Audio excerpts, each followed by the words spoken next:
I'm declaring a public health emergency of international concern over the global outbreak of novel coronavirus. I want to stress the risk of infection for Americans remains low.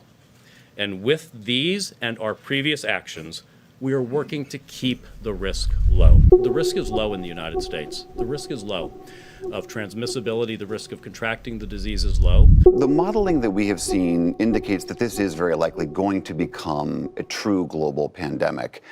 Do you believe that that's true, or do you think it's too early to make that call? I think it's very dangerous to make predictions about the future course of an unknown virus. We know what we're doing in this space. We've got the best, most experienced team at this. The risk, again, is low.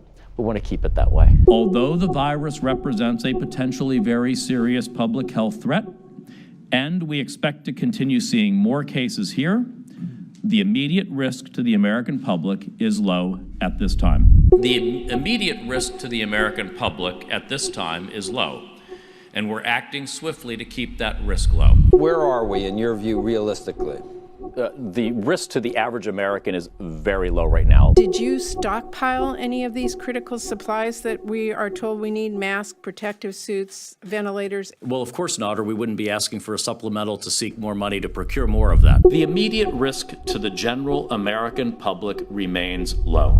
The immediate risk to the American public remains low, but there is now community transmission in a number of countries, including outside of Asia. We have quarantined folks in Nebraska right now. How can you assure that we can contain this? They're treated with protective equipment, et cetera, while they get better. And so this really is not a risk to anybody in the community. And the visual may scare people, but they should be reassured, actually, by the quality of containment. At this time, as we've said, the risk to most Americans from COVID-19 remains low. At this time, the immediate risk to most of us as Americans from COVID-19 remains low.